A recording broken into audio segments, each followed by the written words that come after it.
Esta es la mesa número 3, titulada Mujeres en la Ciencia en el Perú. Y lo que yo quería empezar contándoles a modo de anécdota es que cuando Sofía se creó, como ustedes saben, Sofía es este grupo, esta red de mujeres investigadoras de las ciencias sociales en el Perú. Teníamos el reto, además, de iniciar un diálogo con las colegas de otras disciplinas, particularmente con las colegas de las ciencias puras y duras. Y sospechábamos que teníamos probablemente trayectorias, historias, dificultades distintas, pero probablemente había también algunas similitudes. Esta mesa es justamente parte de ese esfuerzo, digamos, de ese diálogo con el otro campo disciplinario, ¿no? Entonces, lo que vamos a tener aquí, y ustedes me han venido a escuchar mi speech, vamos a tener dos ponencias. La primera ponencia va a estar a cargo de la doctora Patricia Ruiz Bravo, titulada For Equal Science, Mujeres en la Ciencia en 5 universidades de la Red Peruana de Universidades. Patricia es doctora en Ciencias Sociales por la Universidad de Lovaina en Bélgica y es profesora principal del Departamento de Ciencias Sociales en la PUC. Y la segunda ponencia, titulada La Ciencia Avanza, ¿avanzan sus científicas? Es una ponencia que explora las barreras y oportunidades para la participación de la investigación científica en mujeres miembros de grupos de investigación en el campo de la ingeniería mecánica y electrónica, también en la PUC. Y esta ponencia va a estar presentada de manera compartida por Selene Cueva, que es bachiller en Economía desde la PUC, está trabajando en JPAL, entiendo, y por Julián Mesarina, querido sociólogo licenciado por la PUC hace poco tiempo. Ellos, los tres, Patricia, Selene y Julián, comparten su interés de investigación en los campos del género, el desarrollo y la educación. Los comentaristas son 3 personas, tenemos un panel de lujo de comentaristas en este caso. Tenemos a la profesora Nadia Gamboa Fuentes de la PUC, a quien presentaré en su momento, el doctor Hugo Ñojo, sentado estratégicamente en la parte de atrás de este salón, y por Ana María Martínez, que trabaja en laboratorio, de lo cual también ya les voy a contar. Entonces, sin más, les doy 15 minutos en unas tarjetas mágicas que apagan los micrófonos cuando yo se las muestro. Bueno, muchas gracias. Como se ha dicho, este es un proyecto que fue ganador del concurso Concitec, tanto el que voy a presentar yo como el que presenta Julián y Selene. Y este proyecto tenía como objetivo ver las barreras y obstáculos y posibilidades que enfrentaban las mujeres de las especialidades de ciencias e ingeniería en 5 universidades del Perú. Estas universidades son Arequipa, Cusco, perdón, están en Arequipa, es la Universidad San Agustín, la UNSAC de Cusco, la Universidad Nacional de Trujillo, la Universidad de la Amazonía y la Universidad Nacional del Centro. La metodología de esta investigación ha constado de una encuesta a docentes, varones y mujeres a las 5 universidades, la cual acaba de ser concluida hace 2 días, porque hubo la huelga universitaria en las universidades públicas. Luego la encuesta era online y en muchas universidades no se tenía las posibilidades de realizarla online, entonces hemos tenido que viajar para aplicarlas manualmente y recién las hemos traído. Entonces, todo esto para decirles no solo las dificultades que existen para recabar la data que se ha señalado como problema en la mesa anterior, sino también para producir esta data, ¿no? Entonces, por ello esta presentación lamentablemente no se sustenta en la encuesta, que la tendremos procesada para 15 días más adelante, sino se basa en unas entrevistas en profundidad que felizmente pudimos hacer antes de la huelga y gracias a la colaboración de las 5 coordinadoras que nos acompañan en cada una de las universidades. Este es un proyecto colectivo. Esta presentación la he preparado con la colaboración de Aranza Pizarro, que es filósofa de la PUC, y en el equipo están, aparte mío, Magali Alegre, Alison Rodríguez, Verónica Montoya, yo y Marisol Fernández. Sin embargo, lo que ahora digo es responsabilidad absolutamente mía. Bueno, ya les dije el proyecto. Situación actual, ¿no? 19% de los docentes universitarios que investiguen ciencia y tecnología son mujeres. 17% de los miembros titulares de la Academia Nacional de las Ciencias son mujeres. Entonces, más datos le va a presentar Julián, y yo no quiero abundar en datos porque ya otras ponencias lo han hecho. Yo quiero justamente entrar de frente a lo que es el motivo de esta presentación. Entonces, lo que lleva la investigación es a qué se debe el bajo porcentaje de las docentes mujeres en las áreas de ciencias e ingeniería. Inicialmente nosotros trabajamos con este esquema que era la discriminación explícita, ¿no? Las barreras estructurales, la falta de representación y el acoso y violencia. Estos son factores que ya han sido elaborados por investigación realizada en Estados Unidos, sobre todo, y en Europa, porque este tema de la discriminación de las mujeres en las ciencias y la tecnología ha sido muy, digamos, motivo de preocupación de UNESCO desde hace una buena cantidad de años, por lo cual hay bastantes publicaciones a las que me voy a referir porque ya tienen la data. Entonces, en lo que se refiere a discriminación explícita, estas serían como barreras estructurales que van más allá de la buena o mala voluntad, la falta de representación política y académica y el acoso y la violencia. Esta era nuestra respuesta inicial como hipótesis. Sin embargo, ¿cuál es el problema o lo que queremos trabajar hoy día? Y es que la data obtenida, como les digo, estas son referidas a las 30 entrevistas en profundidad, nos ha mostrado que un grupo de docentes mujeres no percibe ninguna discriminación, sino que más bien percibe un trato igualitario en relación a sus colegas hombres, aun cuando reconoce que sus oportunidades no han sido las mismas. Esto es bien importante porque, de acuerdo a la profesora Gloria Bonder, hay cuatro tipos de respuesta, 4 tipos de situaciones que uno debe, digamos, abordar, ¿no? Después les digo la hipótesis, ya. Entonces dice Bonder, ¿no? Hay un grupo pequeño que no percibe ninguna limitación y que cree que hay igualdad entre ambos géneros. Otro grupo más amplio, es el cual yo voy a trabajar hoy día, es que percibe diferencias en la situación profesional de mujeres y varones, pero no las interpreta como desigualdades, las atribuye a la existencia de roles sociales complementarios y en cierto modo funcionales para la organización social. Considera que las mujeres se enfrentan ciertos condicionantes para su desempeño profesional que imponen las responsabilidades de la maternidad, pero lo justifica y opina pensando que son trayectos profesionales que dependen de una cuestión personal. Luego hay una tercera que reconoce desigualdades entre los géneros y los adjudican a patrones culturales, y solo una minoría detecta manifestaciones de discriminación hacia las mujeres y aporta reflexiones sobre sus causas extra e intrainstitucionales. Esto es importante porque a veces nosotros solo nos focalizamos en las mujeres que perciben esa discriminación y luchan por cambiarla. Sin embargo, en el mundo real, este porcentaje de mujeres, al menos en lo que viene siendo el desarrollo de las investigaciones, las personas que perciben la discriminación de la manera que está en el punto 3 y 4, solo llegan a 30-35%. Entonces, este grupo, el 2, es el que yo me voy a referir ahora. Entonces, la hipótesis que trabajamos es, aun cuando la discriminación no es percibida por las docentes mujeres en las áreas de ciencia e ingeniería, esta sigue operando. Y ahora me quiero referir a 2 mecanismos a través de los cuales opera estas barreras discriminatorias, ¿no? Uno es los mecanismos sutiles de discriminación y la naturalización de las diferencias entre hombres y mujeres. Entonces, estos serían las dos maneras que están operando para que las profesionales no perciban esta discriminación y más bien la consideren como parte de lo que es sus roles, ¿no?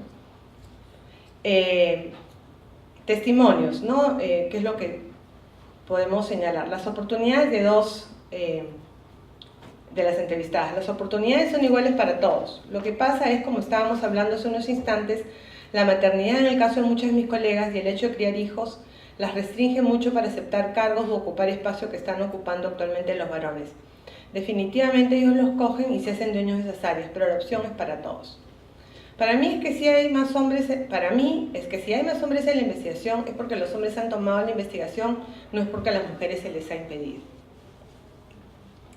Entonces, los mecanismos sutiles de discriminación, ya no voy a hablar de las barreras estructurales porque se han señalado en otras ponencias, yo quiero referirme a estos mecanismos sutiles de discriminación en 2 sentidos. Hay unos mecanismos sutiles de discriminación que son externos y otros que son internos.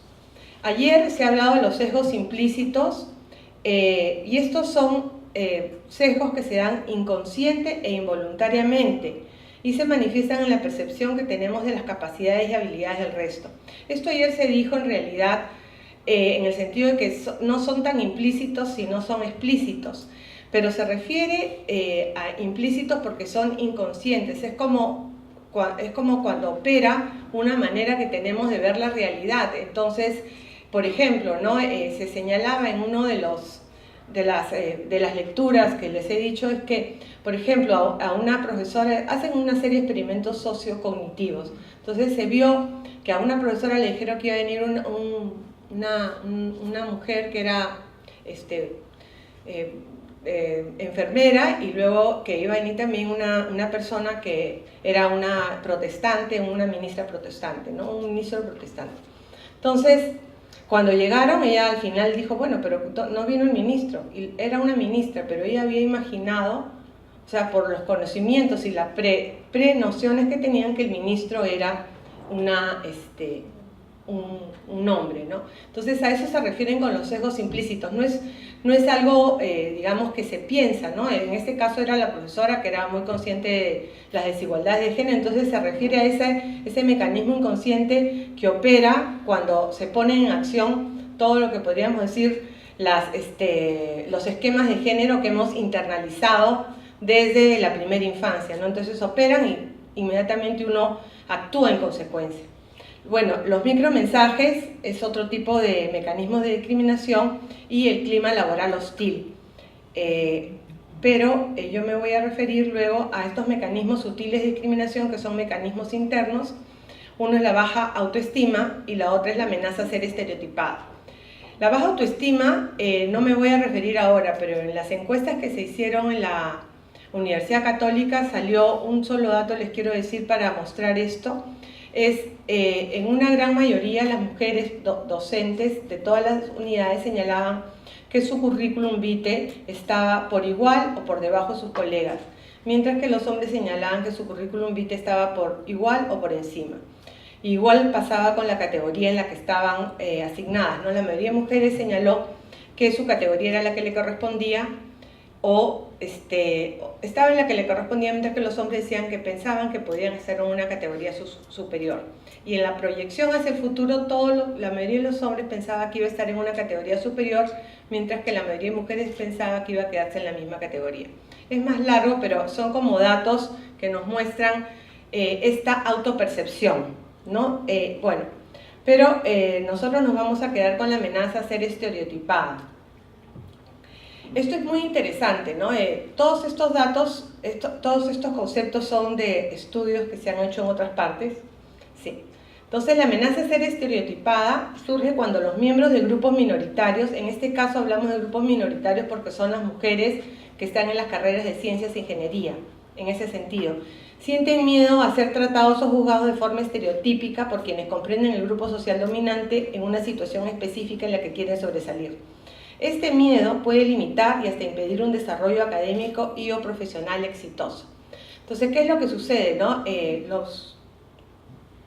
Las profesionales, acá está un experimento que se hizo, y es lo siguiente, ¿no? Como las profesionales, las doctoras que han entrado a ciencias e ingeniería, tienen, digamos, este mecanismo opera no en las que ya se quedaron en la pipeline que va a hablar Julián, sino son ya las doctoras las que están en la carrera, están top. Entonces lo que sucede, lo que dice estos estudios es que una vez que ya las profesoras, las mujeres están en estos rangos de súper top en la carrera, están siempre con la preocupación que las estereotipen de muchas maneras, ¿no? Primero, como mujeres que no han llegado a la situación en la que están por sus méritos, sino que han tenido algún tipo de ayuda, o que por ser mujeres siempre van a tener un desempeño menos importante o con menos logros, ¿no? Entonces, esta amenaza a ser estereotipada, señalan los estudios, incide en la propia carrera de las docentes, ¿no? Entonces, por ejemplo, este fue un experimento en el cual ustedes ven el rendimiento, ¿no? Cuando está la amenaza a ser estereotipada, el average de las mujeres llega a 5, mientras que cuando no están con la amenaza de ser estereotipadas es más alto. Ahora, ¿cómo fue el experimento, no? Hagan de cuenta que este era un auditorio solo de hombres y se les dijo, en el primer caso no se les dijo a las mujeres nada, a las doctoras, expongan. Y en el segundo caso se les, acá dice, ¿no? En el segundo caso se les dijo, alguien les dijo que los hombres se desempeñaban mejor que las mujeres en esas carreras. Fue como un comentario al momento de entrar, digamos, a la sala, ¿no? Y frente a ese comentario, el desempeño de las docentes, en este caso de ciencias e ingeniería, fue diferente, ¿no? Entonces esto es la lucha que también se da cuando se les pregunta a estas mujeres si han sentido discriminación, justamente porque no quieren ser estereotipadas, en este caso de otra manera, no puede ser como mujeres reclamonas, como mujeres feministas que están luchando por una cuota cuando no la merecen, y etcétera, etcétera. O sea, los estereotipos pueden ser diversos, pero cuando ya una mujer ha luchado y ha llegado a un nivel importante en su carrera, hay, digamos, esta necesidad de decir, no, yo no voy a ser estereotipada ni como, ni como feminista, ni como discriminada, sino todo lo contrario, yo lo he logrado y eso es lo que vale. Finalmente, porque ya, me quedan 2 minutos, la otra razón que también actúa, aparte de esta amenaza de ser estereotipada, es la naturalización de las diferencias entre hombres y mujeres. Esto es muy importante porque, como se ha visto en los testimonios, lo que las mujeres dicen es, hay oportunidades para todos y no es que haya discriminación a las mujeres, pero yo tengo que hacer el tema, o sea, me tengo que ocupar de la casa, de los hijos, de la maternidad. Es decir, a diferencia de un grupo 4 que diría, tiene que haber un cambio en la división social del trabajo y la división del trabajo por sexo, estas mujeres asumen como propio, natural y que debe estar a su cargo, que no debe salir de su rol, el hecho de mantener, cuidar y hacerse cargo de la familia, ¿no? Entonces, mientras que el grupo 4, al cual no me he referido, estaría más bien en una posición de que tanto la maternidad como el hecho del tiempo de trabajo que le reclama, el trabajo en la casa, está atentando contra su carrera, este grupo de mujeres tratan de compatibilizar y no cuestionar este extra trabajo que realizan en función a sus tareas domésticas. Entonces, de esta manera se legitima los esquemas de género que rigen la sociedad. Esto es importante porque en los testimonios ya no puedo abundar, pero existe esta lucha de conciliar los dos roles, ¿no? Del trabajo y la familia. Y en muchos casos hay una priorización de, bueno, si tengo que priorizar mi familia, irá mi carrera de otra manera, ¿no? Entonces, pero no se es visto como algo injusto, ¿no? Es asumido como propio, como natural y no quieren tampoco cambiarlo. Al menos en un primer momento, porque ayer también se señaló que ya cuando se empieza a trabajar con ellas, los mecanismos sutiles, sí empiezan a salir temas que las hacen pensar de que las cosas no eran tan naturales como ellas lo pensaban. Pero sí me parece importante comprender este grupo y, bueno, trabajar esto de una manera más en profundidad, ¿no? Y acá ven lo de la naturalización de las diferencias, ¿no? Las mujeres son más minuciosas, más meticulosas, más detallistas, el varón es más general. Bueno, acá se chispoteó, pero era médica, todas son mujeres. Las mujeres como que se preocupan más de su entorno, de las personas, por su condición de mujer. Quizá de repente los hombres son un poco más objetivos, de repente en relación a enfermedades, por decir el entorno de las mujeres es la calidad de la vida, cosas más subjetivas. Otra médica de la Universidad San Agustín de Arequipa. Y bueno, para terminar, existen mecanismos sutiles de discriminación que generan brechas en la trayectoria profesional de las mujeres en relación a la de sus pares varones. Estos mecanismos sutiles pueden ser externos, como estos sesgos sutiles, pero también se interiorizan, ¿no? Que tienen que ver con esta autoevaluación del desempeño o con esta amenaza a ser estereotipada, y también otros que ya no he podido trabajar ahora. Los mecanismos sutiles de discriminación operan diaria e involuntariamente, son parte de los esquemas de cognición social. Como muestran los estudios, estos mecanismos se manifiestan, entre otros ámbitos, en las áreas de ciencia y tecnología a nivel mundial. La naturalización de las diferencias entre los hombres y las mujeres permite la justificación de un conjunto de tareas y responsabilidades adicionales que se asume que las mujeres deben cumplir por su propia condición de mujer. Bueno, y la tarea pendiente, siguiendo estos experimentos, tratar de hacer estos similares experimentos en las universidades que forman parte de la investigación y luego corroborar también esos datos con la encuesta en la cual hay toda la data que nos podría refrendar en qué medida estos mecanismos, que lo que hemos tratado es demostrar otras formas y ya no solo la discriminación desde afuera, cómo están operando para que las propias mujeres asuman como natural su número pequeño, señalando que más se debe a sus capacidades, pero no a un entorno social. Muchas gracias. Buenos días a todos, gracias por la invitación. Les vamos a presentar nuestra investigación que fue financiada por Ciencia Activa, Concitec, la OEI y el CIES en el marco del concurso de Mujeres en la Ciencia. Es un proyecto breve que duró 6 meses. Y bueno, ¿qué nos motivó a adentrarnos en el mundo de los grupos de investigación de la Católica? La literatura nos dice de que hay un fenómeno que se llama tubería con fugas o leaky pipeline. De hecho, ya han escuchado todo sobre ese, pero igual vamos a comentar un poco sobre los datos en Perú. Cuando nosotros vemos cuántas mujeres estudian en educación superior, es casi la mitad. Pero cuando vemos cuántas estudian en carreras de ciencia, tecnología, ingeniería y matemáticas, el llamado STEM en inglés o CTIM en español, solo son casi 40%. Cuando nos vamos a ver a los egresados, el porcentaje de mujeres en CTIM es de 33%. Y cuando ya vemos cuántas científicas y científicos en ingeniería están actualmente laborando, son solo 21%, según datos del DINA. El Perú en general tiene un problema de insuficiencia de científicos e ingenieros según el WEF, el Fondo Económico Mundial. Entonces, ¿qué está pasando? ¿No? Estamos perdiendo talento. Esta es una figura que trata de representar el leaky pipeline, que es a lo largo de la trayectoria científica existen hitos importantes en los que se va filtrando mujeres, ¿no?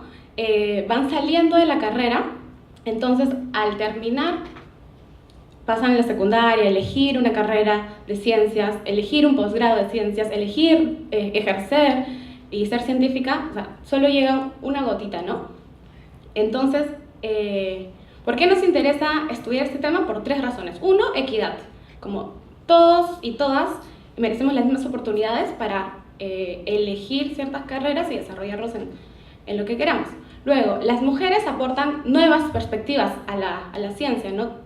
Gisela Orjeda siempre habla de estos ejemplos en donde las mujeres aportan de manera distinta. Y luego, por un tema de eficiencia, hay mujeres talentosas que se están desempeñando en otras carreras.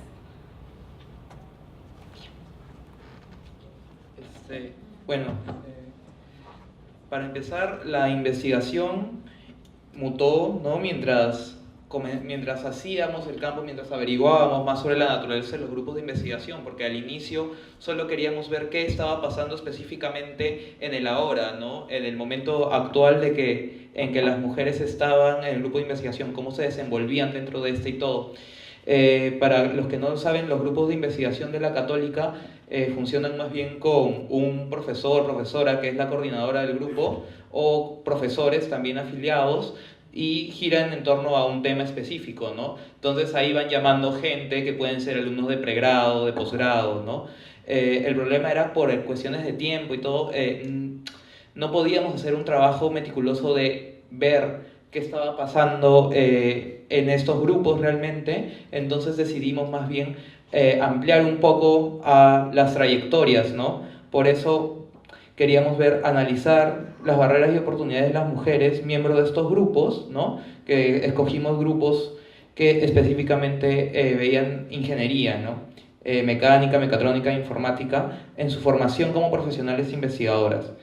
Para eso nos hemos centrado más bien en las trayectorias de estas, es ver cómo ellas percibían y cómo reconstruían ciertas narrativas como los procesos de socialización familiares y educativos, ¿no? De educación básica regular y la educación de pregrado, posgrado que hayan recibido. Luego, identificar las motivaciones que las llevaron a seguir una trayectoria de investigación por el hecho de que se encontraban ya en un grupo de investigación actualmente. Luego fue analizar el proceso de formación de estas mujeres como investigadoras dentro de los GI. Y por último, era analizar e identificar las posibles barreras y oportunidades que había en la investigación tanto dentro como afuera de estos grupos. Bueno, un poco el modelo conceptual lo paso rápido porque es algo que ya con Patricia y ya muchos los hemos visto, pero lo que me parecía importante también era rescatar esa literatura que desde la sociología se ha trabajado, ¿no? Desde los años 80 con Bourdieu, con la dominación masculina, en donde habla de cómo las categorías de género o esa división entre sexos realmente son procesos históricos de largo aliento, ¿no? Que se van construyendo. Esta mirada nos parecía muy útil para saber, bueno, realmente hay muchas mujeres que están accediendo a nuevas carreras relacionadas con ciencia y tecnología, pero históricamente han sido carreras donde mayor cantidad de hombres ha ingresado, ¿no? Entonces lo que queríamos ver era también rastrear y comenzar a ver las continuidades que podrían haber, no solo en el número o cuestiones de data dura, sino también ver distintos mecanismos de naturalización de discriminación, ¿no? Tal como dijo Patti. En el campo, luego también usamos la categoría del campo científico, porque creo que también nos ayudaba un poco a ver, más que instituciones formales, qué reglas y mecanismos había, ¿no? No solo formales, sino también los informales para poder movilizarse dentro de este campo del científico. El campo científico que nosotros comprendemos, que empieza desde el pregrado hasta que están dentro de los grupos de investigación, pero obviamente eso continúa, ¿no? ¿Sí? Bueno, nuestra metodología es cualitativa. Elegimos a la PUC por estar en primer lugar en impacto tecnológico según el CIMAGO Ranking. ¿Y cómo elegimos a las carreras? Primero tenían que ser de ingeniería, luego vimos la proporción de mujeres en cada carrera y que cuenten tanto con pregrado y maestría y que asociadas a estas carreras hayan grupos de investigación, ¿no? Entonces, ¿con qué carreras nos quedamos? Con informática, mecatrónica y mecánica, que son en las que se ve una mayor fuga, ¿no? Se pasa de 22% a 10% en informática, de 6 a 4 y de 14 a 7% de mujeres en mecatrónica. Ya, entrevistamos a 20 personas porque queríamos tener the big picture, 8 investigadoras en formación, 4 investigadoras mentoras que son docentes en los GI. Queríamos también conocer un poco la perspectiva de aquellas chicas que habían estado en los grupos y que decidieron salirse. Solo pudimos contactar a 2. 4 coordinadoras de los GI, un representante de la DGI para que nos explique cómo es el contexto de la investigación en la Católica y además un representante de Concitec, ¿no? Paso esto rápidamente. No encontramos tantas diferencias, pero bueno, son 4 grupos de investigación. La proporción de mujeres está listada.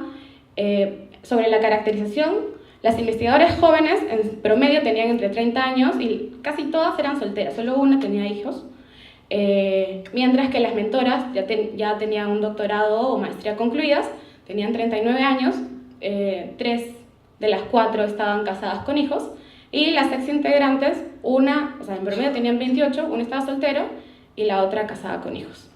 Y pasamos rápidamente las cosas. Bueno, entre los hallazgos más importantes tenemos lo que le llamaríamos el primer proceso de socialización y donde empieza la primera fuga, ¿no? O donde culmina más bien en la primera fuga. Las entrevistadas señalaron que no habían tenido un tipo de socialización común frente al resto de otras chicas de su edad, ¿no? Había unas tensiones entre los roles tradicionales de género que sus compañeras que ellas decían que sus compañeras tenían frente a tal vez roles de socialización que sus padres les inculcaban, ¿no? Acá vemos un poco lo que ellas nos decían, ¿no? O sea, en mi casa habían libros de matemática, libros de biología, historia, nos los pasábamos leyendo todos esos libros y nos gustaban las materias. Había una cercana figura también a la figura paterna, en todos los casos, lo cual nos parecía muy interesante, ¿no? También cabe resaltar de que en varios casos era la figura paterna o era el padre el que tenía una mayor educación, ¿no? Varios de los padres habían llegado a una educación superior universitaria, mientras que las madres habían hecho tal vez de institutos, ¿no? Educación superior técnica y no habían continuado. Solo había creo que 2 casos que encontramos, ¿no? Donde las madres también habían seguido educación superior.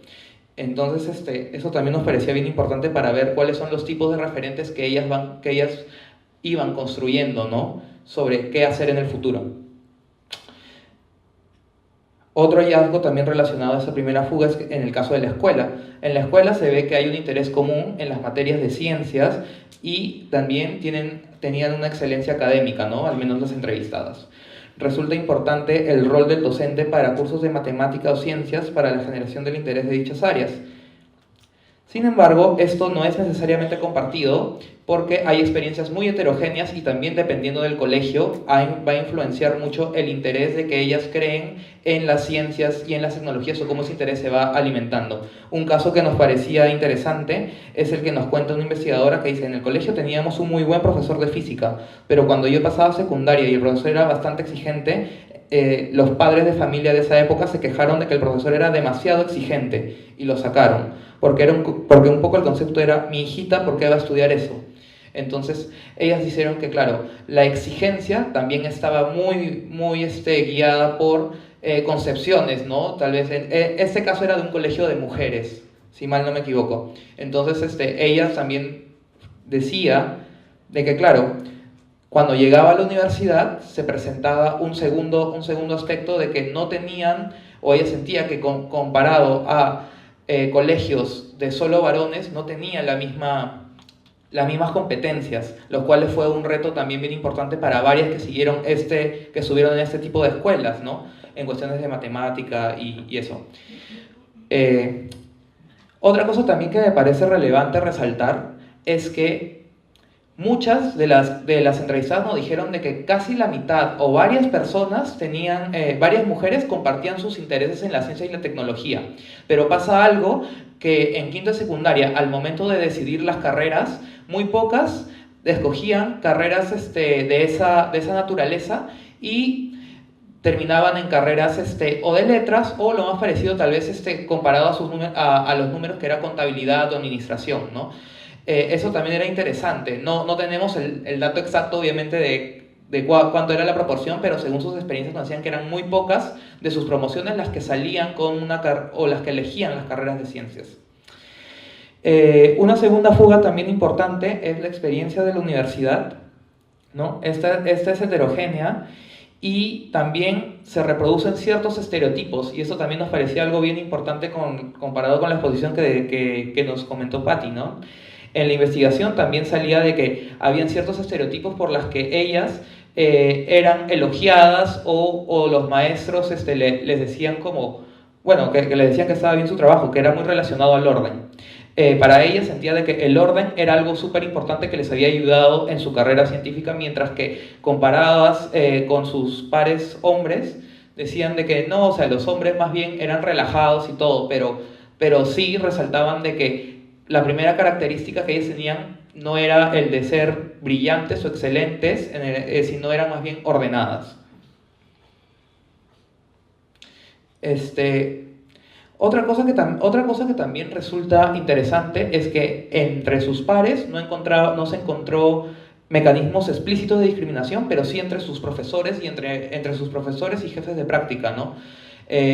Hay gente que nos comentaba cómo profesores desestimaban también sus cualidades para carreras muy fuertes de números e incluso se veía casos de acoso, ¿no? Hay un caso que quiero resaltar, ¿no? Recuerdo que había Uno que era jefe de práctica, en mi caso creo que me estaba gileando, pero al parecer una chica respondió mal en su cuadernillo y sacó el cuadernillo y se pasó a burlar. Miren esa tarea de lo que responde. Entonces, dicen que esos casos se notaban mucho en casos de los docentes tratando a las mujeres. Con respecto a los grupos de investigación, en general se observa tanto para hombres como para mujeres, porque también les preguntábamos a las chicas sobre los chicos, que no había como un interés ex ante de estar en investigación. Usualmente se encuentran 3 inicios o 3 acercamientos a la investigación. Uno, poquísimas chicas antes ya tenían algún referente que hacía de que ellas quieran estar en investigación. En segundo caso era, recién me doy cuenta de que me interesa con la tesis.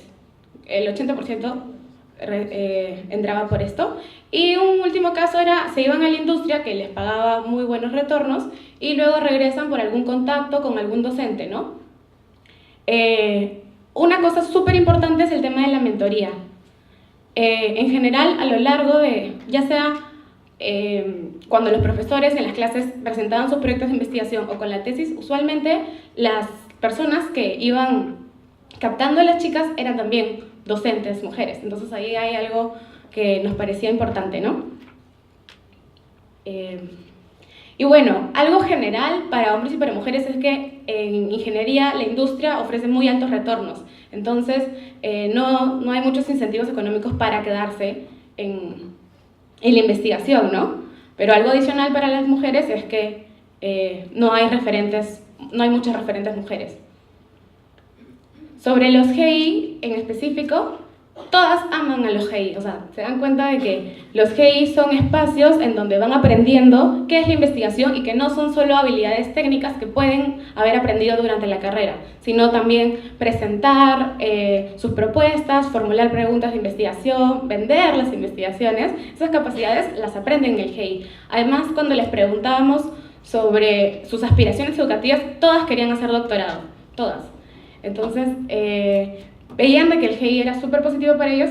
Sin embargo, también en el GI se reproducían algunos estereotipos que se reproducían en la sociedad, ¿no? 2 claves. 1, las mujeres son más ordenadas y organizadas. Eso a veces les daba posiciones de liderazgo. Y otro era, las mujeres son muy emocionales. Hay un caso de una chica que su coordinador le dice, ¿por qué eres así? ¿Por qué eres tan emocional? Tienes que controlarte más. Porque no la quería poner de coautoría. Ya para terminar. Sí, solo resaltar también de que ese punto también es bien importante, ¿no? O sea, los GI son unos espacios de que ellas sí tienen grandes oportunidades y lo señalan, pero todavía se siguen reproduciendo esos mismos roles, ¿no? Esa misma naturalización que señalaba Patti, ¿no? Pero en general, ¿cuáles son los retos que ellas identificaban, ¿no? Las entrevistadas señalan que hay retos que van más allá incluso del género, ¿no? Que son los retos para investigar en un país como el Perú. La falta de financiamiento, la falta de oportunidades económicas. Y otra cosa también muy importante que salía en las entrevistas es la falta que tienen tal vez los grupos de investigación como caso particular de tener gestores de innovación, gestores de la investigación de innovación que son los que las ayudarían o guiarían más que nada idealmente a los grupos a posicionar sus papers o a posicionar sus avances en ciencia, ¿no? Entonces eso todavía es un reto que va también más allá del género, ¿no? Ahora ya para concluir, solo resaltar estas tensiones que encontramos, ¿no? Realmente la investigación se centra en esto. Hay prácticas en la socialización familiar que son no tradicionales y hay todavía discursos y prácticas tradicionales en esta primera etapa. Hay una mentoría en la universidad que es lo que genera el interés en la investigación, pero hay mecanismos explícitos de discriminación por parte de algunos docentes y mentores en la universidad que podría entrar en tensión con la mentoría. Los GI son como espacios de transición para iniciar la trayectoria científica, según lo encontrado, pero hay barreras estructurales como escasas oportunidades de investigar, ¿no? En el Perú. También esto es importante, las mujeres que sean consideradas ordenadas y responsables dentro de los GI les ayudaba tal vez como a a empezar una trayectoria de investigación como coordinadoras de grupos de trabajo, de grupos de investigación, ¿no? Eso lo veían tal vez como algo positivo. Entonces, todavía queda la pregunta abierta de cómo se van a desenvolver ellas en el futuro, si el tener estos puestos de subcoordinadoras tal vez dentro de los GI les va a ayudar en el futuro para abrirles puertas, ¿no? Hay un mayor apoyo por parte del Estado y de la PUC, pero todavía señalan de que falta un apoyo en el sector privado para realizar investigación en general. Y con eso creo que ya acabaríamos. Ok, buenos días. En primer lugar, muchas gracias al Grupo Sofía por invitarme a compartir esta mesa con los ilustres colegas. Y la verdad es que es como que no es mi hábitat, ¿no? Porque yo soy química y debe ser que estoy rodeada de muchos científicos sociales, pero también hay por ahí algunos ingenieros, ¿no? Entonces, yo la verdad es que me siento siempre muy cómoda en estos espacios porque me permite reflexionar sobre mi propia vida también, ¿no? Entonces, al leer el documento de Selena y Julián, creo que hasta casi retrocedí unos varios años, ¿no? Y rememoraba situaciones muy semejantes a las que han comentado las chicas, lo cual las entrevistadas que han tenido ustedes ahí, ¿no? Principalmente las mujeres, lo mismo que con Patricia, lo cual sí me llevó a una primera reflexión, y que es en los casi 40 años que tengo ya de que ingresé a la universidad, en mi condición de estudiante cachimba hasta la actualidad, y habiendo pasado por varios espacios, pues la situación sigue la misma, ¿no? Entonces, no han habido cambios.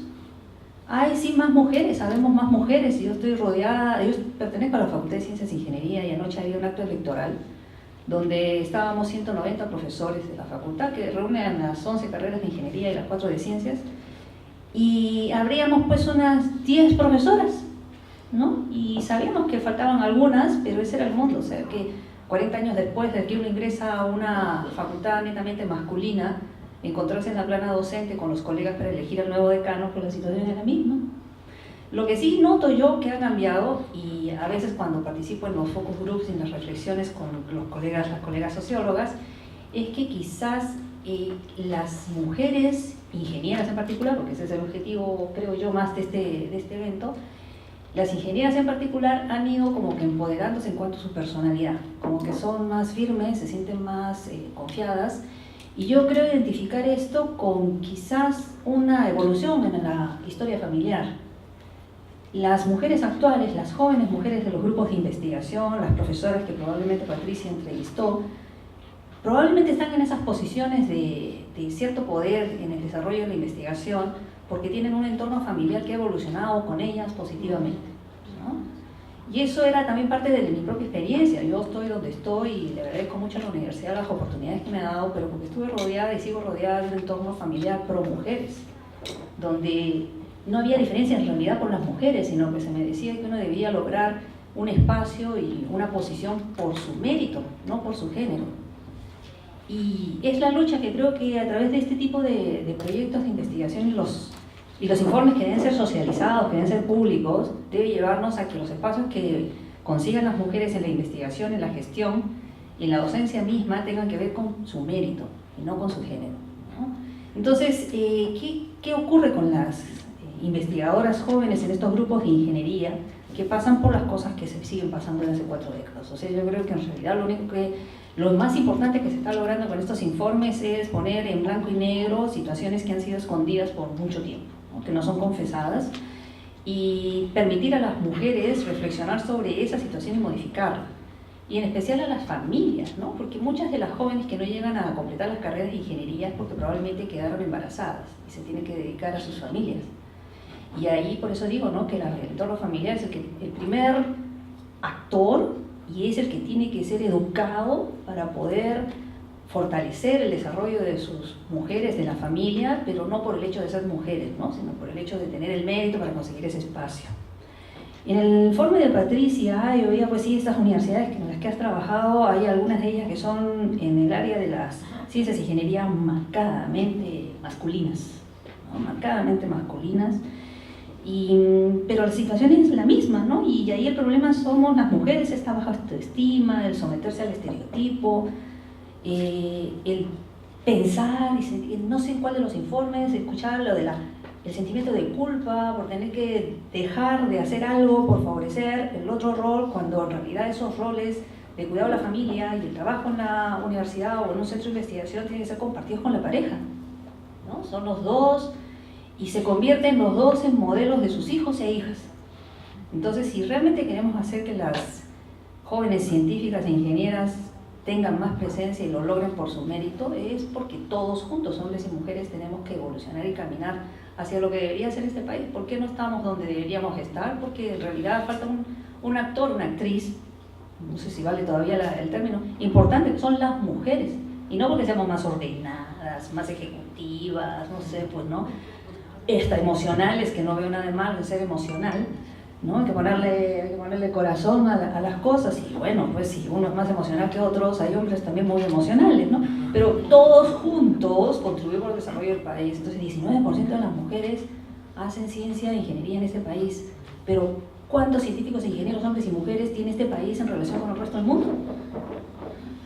Entonces, eso es lo que yo he sacado, o sea, ha sido como retroceder en la vida mía y en la vida de mis colegas. Yo formo parte y dirijo un grupo de investigación interdisciplinario, somos 6 docentes, 3 hombres, 3 mujeres. Y eso es una casualidad, no se nos ocurrió que fuéramos 3 hombres, 3 mujeres. Y a la hora de elegir el coordinador de grupo, me dijeron, no, tú tienes que ser más, nos vas a ayudar porque tú tienes más, no sé, pues más visión, qué sé yo. Llevo unos cuantos años pidiendo ser reemplazada, ¿no? Y no me hacen caso. Pero bueno, a la hora que hay que trabajar los proyectos de investigación, no me puedo quejar. Y en ese grupo tengo 3 ingenieros, un ingeniero mecánico, un ingeniero industrial y un ingeniero civil. Entonces, si podemos juntarnos, pues, gente de ingeniería, los otros colegas es uno de economía y el otro es un geógrafo. Entonces, si podemos juntarnos todos y trabajar con metas en común, entonces yo creo que por el desarrollo del país y sobre todo de las generaciones que siguen, deberíamos hacerlo todos en conjunto, ¿no? Los preconceptos, bueno, sí, pues eso siempre va a seguir, y yo creo que ahí hay que trabajar bastante, sobre todo esto que conversaba Patricia sobre los mecanismos sutiles. Yo recordaba también cuando vi esta lámina que en alguna investigación de las veces que yo voluntaria y muy gustosa me someto a las entrevistas con la gente que dice vamos a conversar un poco sobre la trayectoria, decía, sí, pues descubría en el proceso en que yo iba comentando esos mecanismos de los que uno no es consciente, ¿no? Y yo puedo decir todos estos años después que todavía a veces, mira, sí, pues efectivamente estaba siendo, no sé si relegada, discriminada o favorecida, porque también puede ser positivo, ¿no? Entonces, por eso tal vez espacios en los que aquí me gustaría pues ver más ingenieras. No sé si alguna se atrevería o alguno se atrevería a levantar cuántos ingenieros hay acá presentes. Sí, ya te vi. Deberían haber más, pues no, si el objeto de estudio somos nosotros, los científicos, los ingenieros, ¿dónde estamos? ¿No? Deberíamos estar más, no solo los que nos investigan, sino los investigados deberíamos estar aquí para ver qué cosa es lo que ocurrió, ¿no? Entonces, bajo estas líneas generales, quizás he dejado, no sé, algunas preguntas, y estoy segura que acá mis colegas después van a complementar mucho mejor que yo lo que acabo de decir. Muy, muy interesantes los dos trabajos, los felicito.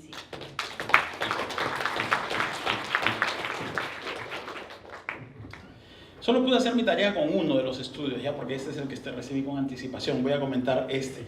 La ciencia avanza sus científicas, Selene Cueva y Julián Mesalina. Primero, felicitaciones. Muchas gracias por este estudio tan completo, claro, bien estructurado. Fue un placer leerlo realmente. Y entonces déjenme tomar como punto de partida una de las tablas que ustedes tienen en el estudio, en su presentación. Y hablaban pues de estas proporciones de mujeres, ¿no? Ahí están precisamente esas tuberías con goteras a las que se estaban refiriendo, a las que se refirieron en la presentación, se refieren en el estudio. Déjenme contextualizar esto un poquito y hablarles qué es lo que encontramos, y comentarles qué es lo que encontramos en el censo universitario, por ejemplo, la fuente más reciente, nacionalmente abarcativa, comprensiva de lo que tenemos en el país. Resulta que de repente a nivel nacional no existe tanto de esta tubería con goteras. Vean, en ciencias e ingeniería en los niveles de pregrado tenemos 28% de mujeres, pero en los niveles de posgrado tenemos 32% de mujeres. Esto va junto a una tendencia de varias décadas, de algunas décadas ya, y no solo del Perú, sino de América Latina, que estamos viendo cada vez más mujeres en la educación, más mujeres en los colegios, más mujeres en las universidades. Las mujeres tienden a estar cada vez más tiempo en las universidades. Las universidades también son espacios donde están ganando, son lugares donde las mujeres vienen ganando espacios. Y después la pregunta pasa a convertirse con ¿qué pasa con los mercados de trabajo? ¿Será que se quedan en las universidades y en los mercados de trabajo todavía no pasan mucho? Entonces, vean este contraste, cómo es que para la muestra de la Universidad Católica se evidencia esta tubería con goteras, pero que a nivel nacional de repente no tanto con estas cifras. Pero aquí hay otras evidencias de tuberías con gotera. Otra cifra nacional que puede ser interesante mirar aquí es el Directorio Nacional de Investigadores. Y esta es más o menos la distribución del Directorio Nacional de Investigadores con corte a ayer por la mañana.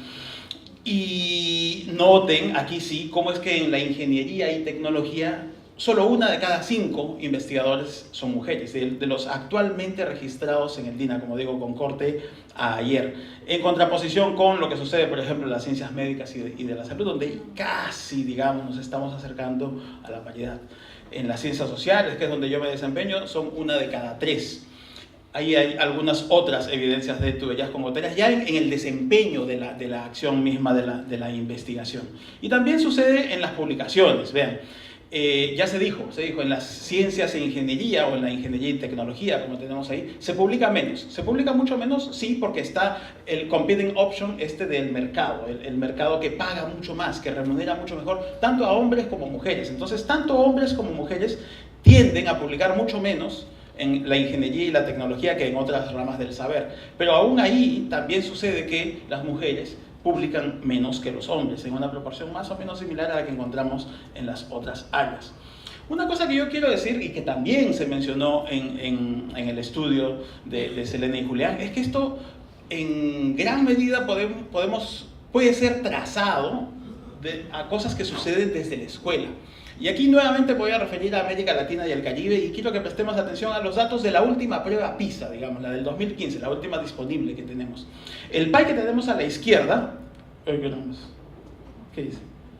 El pie que tenemos aquí a la izquierda muestra la distribución de personas que rindieron el examen en todo el mundo, en todo el mundo, Asia Oriental y el Pacífico, Europa y Asia Central y tal. 17% de quienes rindieron el examen eran estudiantes latinoamericanos, 1 de cada 6, ¿ya?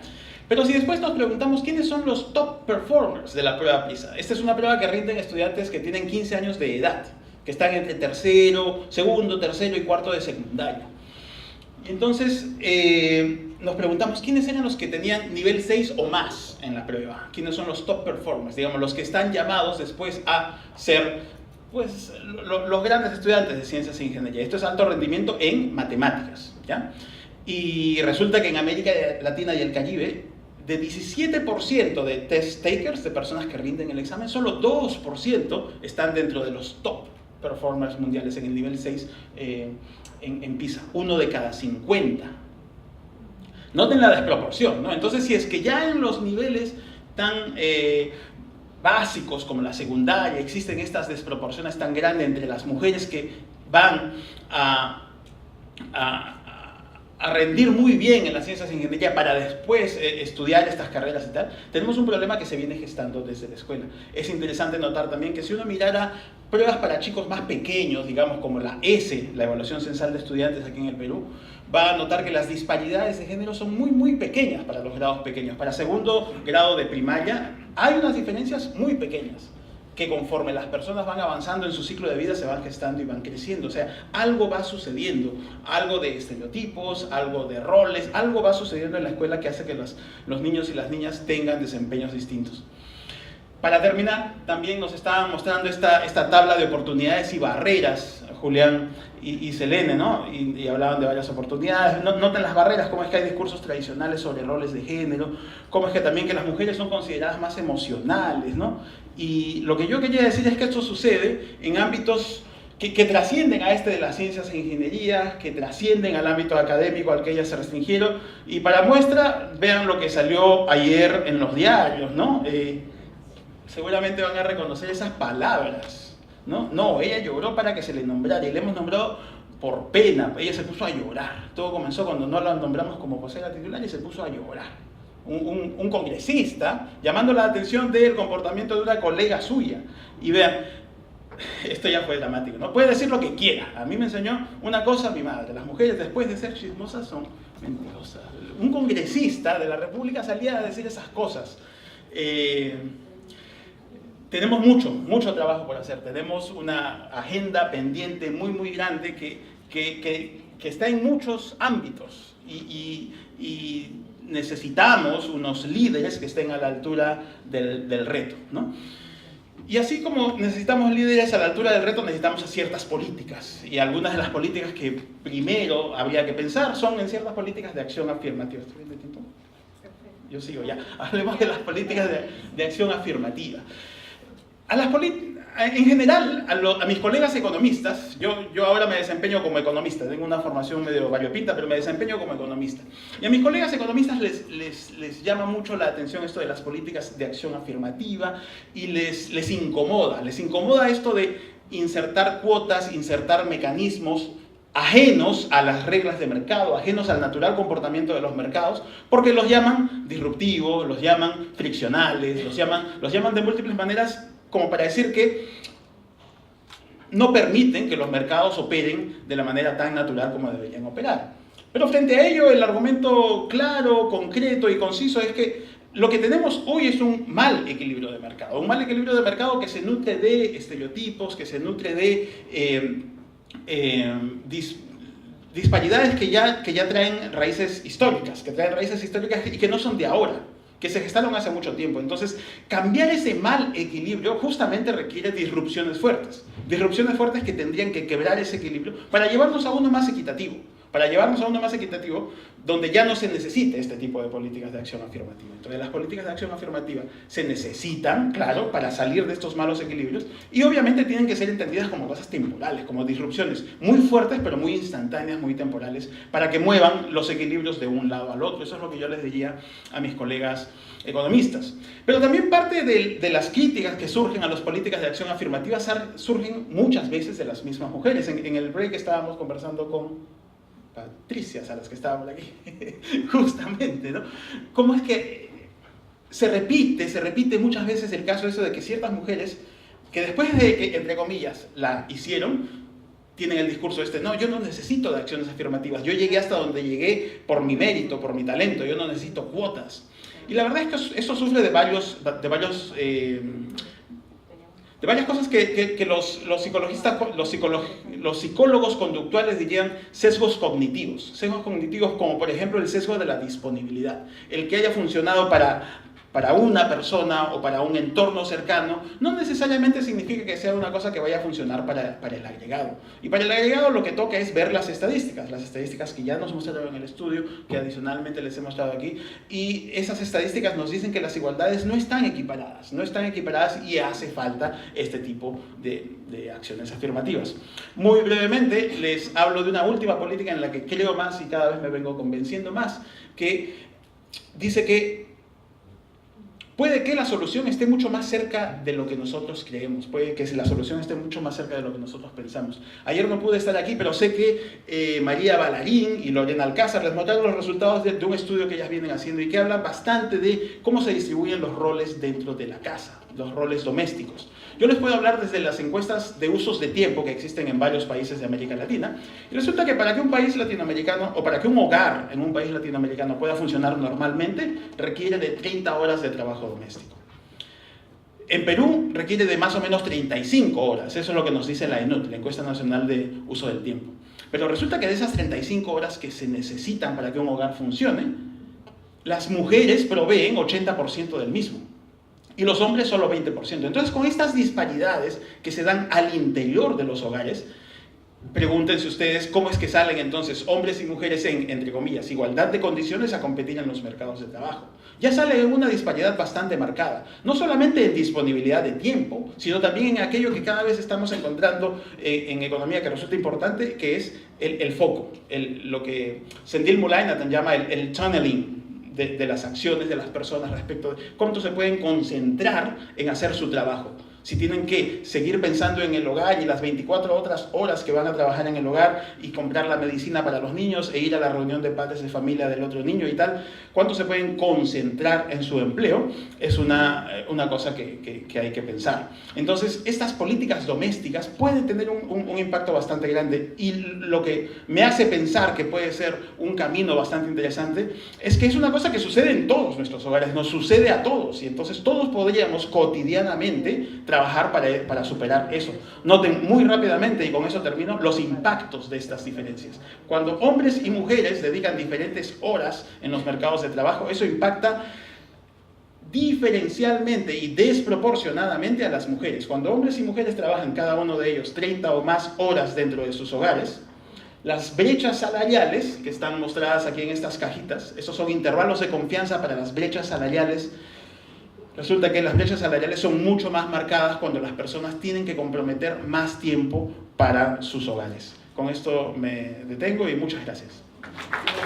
Muy buenas las ponencias, la que pude leer y la que pude ver hoy de Patricia, y muy de acuerdo con lo que acaba de comentar Hugo.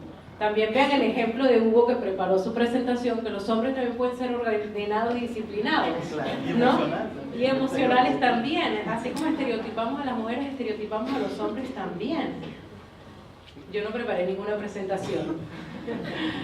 Pero lo que sí quisiera hacer con estos 10 minutos es contarles un poco de qué trata Laboratoria, para que entiendan el contexto, por qué hacemos lo que hacemos, que va muy en línea con lo que se ha conversado el día de hoy. Y como dos mensajes claves que yo veo en mi día a día en Laboratoria muy fuertes, que se han mencionado acá, pero quisiera utilizar un par de ejemplos de nuestro caso.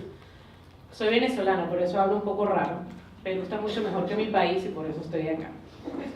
En Laboratoria lo que hacemos es identificar jóvenes mujeres con potencial para la tecnología, y por medio de una educación diferente que se llama en Estados Unidos Bootcamp, y es un programa intensivo de 6 meses, de 1000 horas de formación. Cuando entran al laboratorio es como si trabajaran a tiempo completo, pero están estudiando a tiempo completo para poderse preparar rápidamente para un trabajo. Entonces, lo primero que hacemos es identificar jóvenes con potencial para la tecnología, así no tengan ningún contexto por la tecnología, porque la mayoría no lo tiene, así tengan desconfianza en ellas mismas. Les identificamos el potencial por medio de pruebas de perseverancia, de matemáticas, de comprensión lectora, entrevistas, pretrabajos, tareas que les mandamos similares a lo que van a hacer. Una vez que identificamos aquellas que tienen el potencial, entran a nuestro programa de formación que tiene habilidades técnicas enfocadas en los lenguajes de programación que más pide el mercado. JavaScript es el principal y hay otras cosas. Y lo complementamos con habilidades socioemocionales también, porque tanto hombres como mujeres necesitan refuerzo en habilidades blandas, pero las mujeres, para estar listas y confiadas para trabajar en el mundo tecnológico, necesitan como un empuje de confianza. Entonces eso se trata en nuestra currícula de habilidades socioemocionales. Y después de 6 meses con estas dos cosas, las conectamos con empresas empleadoras de altísimo calibre, por decirlo así. En Laboratoria tenemos en Latinoamérica más de 400 egresadas. Empezamos en Lima, después nos expandimos a Arequipa y después a Santiago de Chile y a Ciudad de México, y tenemos más de 200 empresas empleadoras que están súper satisfechas con nuestro talento. Son jóvenes que la promoción pasada, por ejemplo, que se graduó acá en Lima, la número 1 de la promoción, que se llama Dianita, antes de entrar al laboratorio estaba haciendo sándwiches en Subway, y ahorita está trabajando en una empresa de tecnología súper competitiva, terminó de número 1 en nuestra promoción. Tenemos a jóvenes que antes trabajaban en bodegas y ahorita trabajan en el Centro de Innovación del BCP. Tenemos una chica que se llama Caria Pedrosa, que trabaja en la intranet de la Universidad del Pacífico. Tenemos personas trabajando, mujeres trabajando en la UPC, en el IPAE, en Belcorp, en Interbank, en Scotiabank, en ThoughtWorks, que es una empresa americana de software que se las está llevando ahorita a la India para que se capaciten con los mejores desarrolladores del mundo, en Crowdbotics, que queda en Boston, en el Banco Interamericano de Desarrollo, que queda en Washington, D.C. Entonces, lo que hacemos en Laboratoria es básicamente identificar el talento que millones y millones de mujeres tienen y darles la oportunidad a la cual no han podido acceder de una manera bastante intensiva y, si se quiere, estresante. Por eso lo complementamos con habilidades socioemocionales y las conectamos con trabajo. Y solo las que consiguen trabajo empiezan a pagar por el programa. Si no consiguen trabajo, no nos pagan. Entonces, con ese contexto, les comento por qué lo hacemos. Lo hacemos por las razones que se han mencionado acá. Hay falta de mujeres en el sector tecnológico. Y específicamente, porque tecnología abarca muchas cosas, pero específicamente en el mundo de la programación o desarrollo o programación de software, solo el 6% son mujeres. Es uno de los casos más críticos de desigualdad.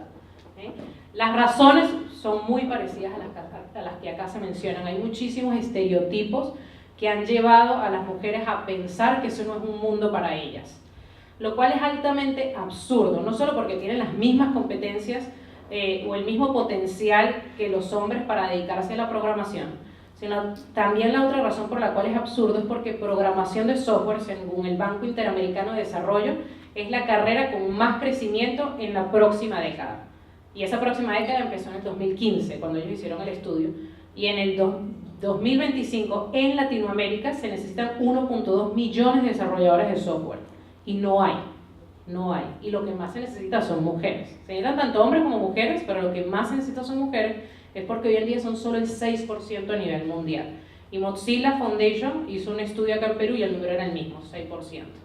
Entonces, por esa razón existe Laboratoria. Por un lado tenemos jóvenes desperdiciando su potencial y por otro lado tenemos un mercado gigantesco que las necesita. Entonces Laboratoria está en el medio conectando esas dos cosas y de una manera rápida porque el mercado no puede esperar. Y ellas tampoco pueden esperar, necesitan ingresos. Las mujeres que nosotros colocamos en el mercado laboral en promedio triplican sus ingresos en comparación a lo que tenían 6 meses antes del programa. Entonces, solo quiero rescatar en base a nuestro aprendizaje dos cosas que ya se han mencionado, pero que me parecen fundamentales porque las vemos en el día a día. La primera es la crianza del hogar y la repartición de responsabilidades en el hogar, ¿no? Llamémoslo el efecto de los padres, ¿no? Yo sé que es más de los padres, pero llamémoslo el efecto de los padres. Hay una charla muy buena de TED, que los invito a ver, que es de una organización parecida a Laboratoria en Estados Unidos, que se llama Girls Who Code, o Mujeres que Codean, ¿no? Ella tiene una charla muy buena en TED, que habla de un problema que vemos clarísimo en Laboratoria también, y es que a las niñas en la casa se les enseña a ser perfectas y a los niños se les enseña a ser valientes. Y eso es lo que hay que cambiar, porque la realidad es que las carreras de ciencia y tecnología son difíciles, es verdad, hay otras carreras como economía que también son difíciles, pero como que uno tiene esta imagen de que ese mundo de la ciencia y la tecnología es difícil. Y si a mí como mujer me han enseñado toda mi vida a ser perfecta, ¿y cómo nos los enseñan? Siéntate bien, vístete bien, no te ensucias la ropa, arréglate el pelo, no digas groserías, no hables duro, pórtate bien. A los hombres, ¿qué se les dice? Lánzate de ahí, no, más alto, dale, tú sí puedes, brinca, salta, ensúciate. Y todas esas cosas sin que uno se dé cuenta, le dan valentía a los hombres mientras le dan cuidado a la mujer de no meterse en algo difícil porque no va a quedar perfecta. Entonces la mujer, sin darse cuenta por un modelo de crianza que es muy histórico, se cierra muchas puertas. Y hay veces que es hasta directo, porque fíjense que una de las cosas que ustedes dijeron, que a un profesor de un colegio de mujeres le pidieron salir porque era muy exigente para las mujeres. ¡Qué bien que sea exigente! Entonces, a los hombres y a las mujeres hay que exigirle por igual. En Laboratoria nos pasa mucho eso. En Laboratoria tenemos bastante deserción, lamentablemente, es una de las cosas que estamos tratando de cerrar, pero normalmente, a pesar de que tratamos de identificar las mujeres que vienen con el potencial, que vienen con el soporte familiar, a lo largo de ese bootcamp intensivo de 6 meses se va como un 20-25% de nuestras estudiantes. Y en la gran mayoría de los casos se van porque el apoyo familiar no existe. O porque la familia dice, mi hija antes paraba en casa y ahora lo único que hace es estudiar esta cosa que yo no entiendo y me da miedo, yo quiero que esté aquí conmigo. Eso es muy difícil para mi hijita, por favor no. Entonces, es impresionante y yo ahorita que estoy empezando a ser madre lo tengo que tener presente y los que son padres ya y los que van a ser en un futuro, por favor que no se les olvide. Hay que exigirle igual a los hombres y a las mujeres y hay que permitirle a las mujeres equivocarse y hay que decirles que lo difícil también es para ellas, de manera directa e indirecta también.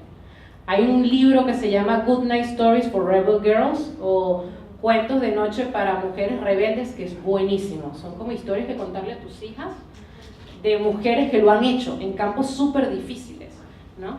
Entonces, eso es algo que es impresionante, cómo hace que las mujeres, antes de entrar a esa tubería, ni siquiera quieran entrar, porque crean que es un mundo muy difícil para ellos. Los hombres no son así.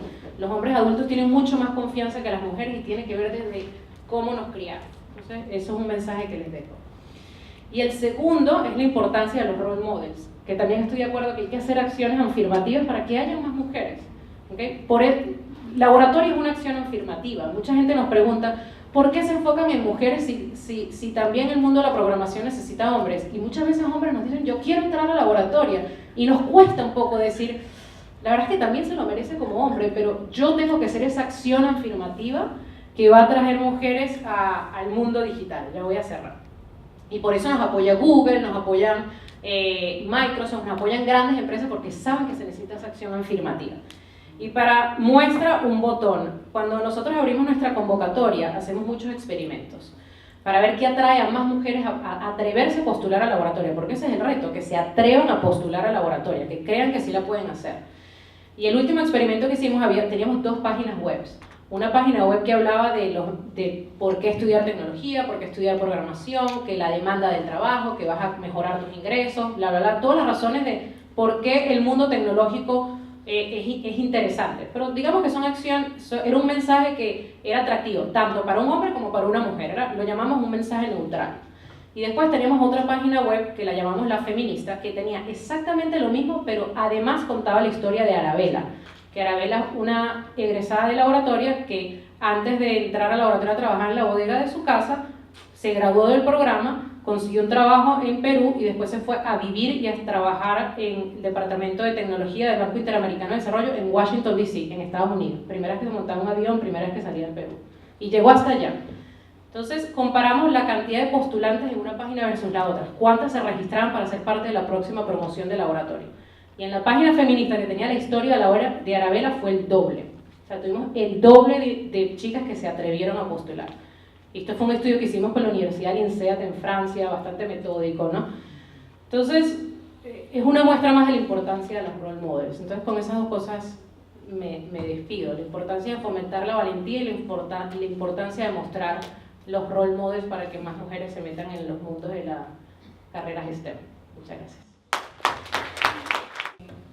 Bueno, voy a comenzar para poder avanzar con el tiempo. Me preguntan cuál fue el criterio para escoger las 5 universidades.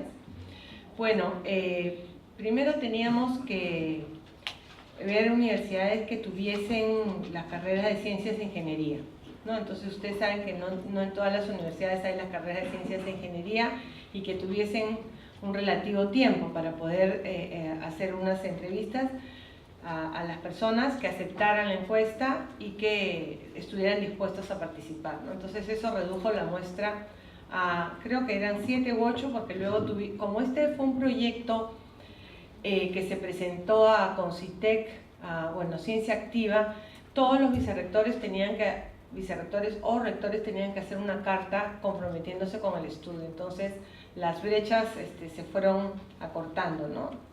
Y en verdad, dicho sea de paso, ofrecer 5 universidades fue no debo decir un error, pero sí un desafío, porque estos proyectos medianos eran para 8 meses y trabajar con 5 universidades Pero bueno, siempre nos gustan los retos. La distribución de las 30 entrevistas en las 5 universidades es más o menos en promedio similar, 4, 5, 6 por cada universidad. Además, estas entrevistas en verdad no intentan ser representativas. Como les dije, la base del estudio va a ser la encuesta. Lo que pasó es que esta encuesta, como ya les expliqué, demoró. Entonces estas entrevistas eran para profundizar algunos temas, complementar. Y una de las cosas que más nos sorprendió fue esta idea, que es lo que ahora traje, de que un grupo de las entrevistadas no veían discriminación, ¿no? Entonces, ya luego comparando con otra data, sí hay como un 30% en todos estos estudios que no ven esa discriminación, que tiene que ver con que no ven estos sesgos sutiles, etcétera, etcétera, lo cual nos lleva a otro tipo de políticas, ¿no? Para trabajar con esos grupos. sobre la naturalización de las diferencias, qué políticas debemos crear para reducir la brecha y la fuga de talento. Bueno, ahora en la tarde, porque a mí estoy por doble, ahora en la tarde vamos a presentar una sistematización de políticas de género de las universidades, donde vamos a plantear, donde hemos sistematizado, ¿no? Con Jimena Sánchez, que está aquí, hemos sistematizado esas políticas para poner a disposición de todos, de todas y todos acá en el seminario, qué otras políticas ya se están desarrollando y cuáles son las posibilidades para esta pregunta, ¿no? Y para lo de los sesgos sutiles, creo que es muy importante seguir trabajando en estos sesgos sutiles, porque como dice Nadia, ya cuando tú empiezas a trabajar te das cuenta de la importancia que tienen estos para ir generando una sensación de que yo no voy a poder, ¿no? En ese sentido creo que hay otro concepto que es la acumulación de las pequeñas diferencias, entonces que te van generando una manera de ya percibirte que no ayuda a esto que se señalaba de tener valentía, ¿no?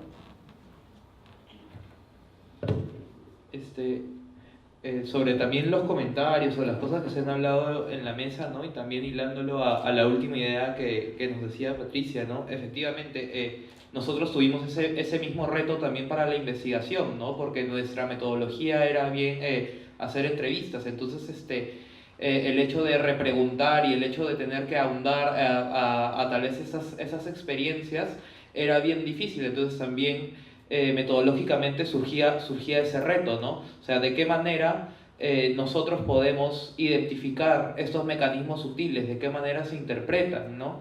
Y eso también va acompañado no solo al reto de esta investigación, sino que la investigación nos deja como experiencia la necesidad de seguir con los estudios cuantitativos que se están haciendo a través de encuestas y todo, claro, y que Hugo también está mostrando, pero también por otro lado preguntarse sobre estos primeros tipos de socialización, ¿no? La socialización en la primera infancia, en las escuelas, hacer trabajos que puedan recuperar la mirada, ¿no? De estos mecanismos sutiles cuando están pasando en el momento actual, me parece importante, ¿no? Profundizar en estudios de etnografía también. Y otro tipo también de cosas que pensábamos era lo interesante que sería, ¿no? Proponer también investigaciones de un proceso más largo, ¿no? O sea, seguir a las propias personas que hemos entrevistado para esta primera investigación, ¿no? Comenzar a seguirlas para ver cómo ellas están interpretando y reconstruyendo su vida, también nos parecen metodologías necesarias para complementar también a las que nosotros comenzamos a hacer en la investigación. Ahora, con respecto a la pregunta, a una de las preguntas que se nos llegó, ¿no? En la investigación nos faltó hablar de la conciliación trabajo, investigación y responsabilidades familiares en las mentoras o en las investigadoras que sí tienen hijos, ¿no? Esto nos pareció también bien importante y no pudimos mencionarlo por el tiempo, pero muchas, claro, se reproducía ese tema de que tenían, claro, deberes familiares y todo, pero muchas veían la investigación por el mismo tipo de que la investigación, por la misma flexibilidad que tiene el proceso de investigar, les permitía conciliar más sus labores domésticas y de cuidado con su propio trabajo, ¿no? Hay casos de investigadoras que tenían hijos pequeños y una incluso que estaba embarazada, que claro, que podía entregar por productos desde su casa, podía reunirse por Skype y todo, porque el proceso de trabajar, al menos en el caso de las mujeres en ingeniería, era un proceso solitario. Muchas veces no había mucha comunicación, o sea, solo se juntaban para tal vez juntar las partes del proyecto, pero eso también lo veían como algo positivo para estos casos, ¿no? Entonces también la misma naturaleza, y lo comparaban diciendo muchas veces de que ellas no podrían, por ejemplo, estar en trabajos en el sector privado, en donde se necesita cumplir con horas y todo, eso para ellas sería un reto, ¿no? Lo curioso también es que cuando a las que estaban casadas, ¿no? Y con pareja, les preguntábamos a qué se dedicaban los esposos, decían muchas veces de que ellos sí estaban en el sector privado, ¿no? Ellos sí cumplían con las 8 horas y todo para balancear también, no sé, porque era mejor pagado, ¿no? Entonces, por ser mejor pagado, también los esposos, ellos iban al sector privado, mientras que las esposas se dedicaban a investigación con estos tiempos flexibles. Una última cosa más también, otra cosa que les ayudaba a compatibilizar estos trabajos domésticos eran más bien estas políticas que la misma Universidad Católica daba, ¿no? Por ejemplo, muchas de las entrevistadas que tenían hijos, sus hijos todavía tenían 5 años, 6 años, y en la universidad como esa especie de guardería, ¿no? Donde podían ellas tenerlas y llevarlas, ¿no? Lo curioso es que ellas eran las que los llevaban, ¿no? Claro, como el esposo trabajaba en un lugar, en el sector privado, no había cunas, tal vez como sí la universidad. Entonces, esa era otra cosa que veían que les hacía o les permitía compatibilizar estas dos, el espacio doméstico y el de investigación.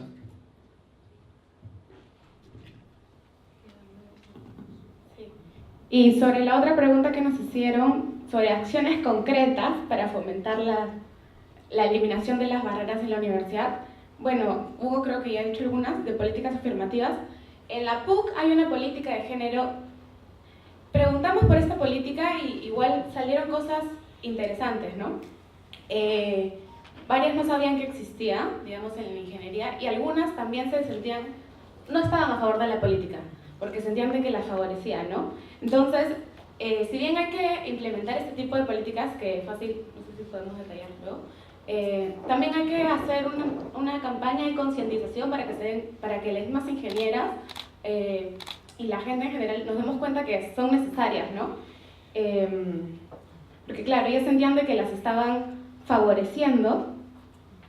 Y bueno, otra cosa es también cuando nosotros les preguntábamos a las mentoras sobre su rol de mentoría, como las interpelábamos y ellas mismas se daban cuenta, sí, ¿no? Como yo podría estar haciendo más, se sentían un poco culpables, porque en alguna oportunidad habían captado a mujeres, pero son muy pocas, podría estar haciendo más, pero no puedo con tantas responsabilidades, ¿no? Entonces, no sé si se podría incluso, o sea, fortalecer, ver alguna manera de tener una política más clara de mentoría, ¿no? Las ingenieras, cuando ya una que recién había dado a luz, decía, pucha, yo recién me estoy dando cuenta de cómo es la vida en general. Antes todo era mi carrera, y ahora que tengo hijos, tenía como 41 años, estoy tratando de compatibilizar todo y quisiera que las chicas también sepan, ¿no? Cómo van a ser sus retos a futuro.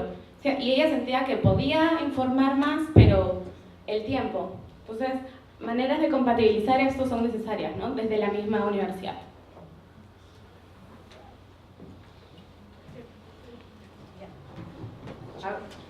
Sí, rápidamente me preguntaron si se tienen rangos de restricciones para ingresar a la laboratoria, como la edad, y durante esos 6 meses de capacitaciones, si las estudiantes pueden trabajar y si no, cómo hacen para generar ingresos.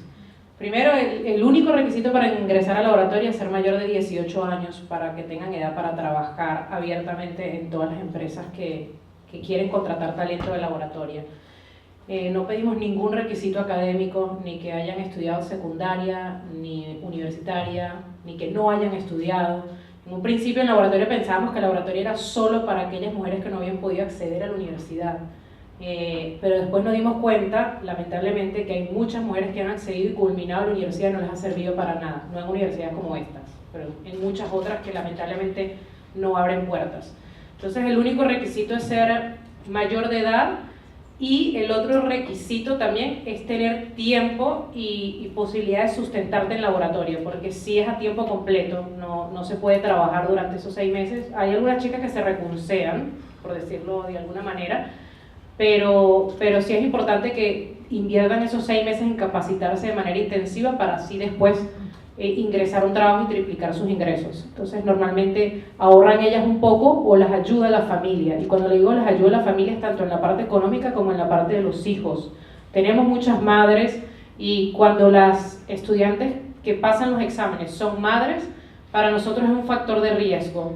No es que no las dejamos entrar, sí las dejamos entrar, pero solo si comprobamos que la familia las apoya.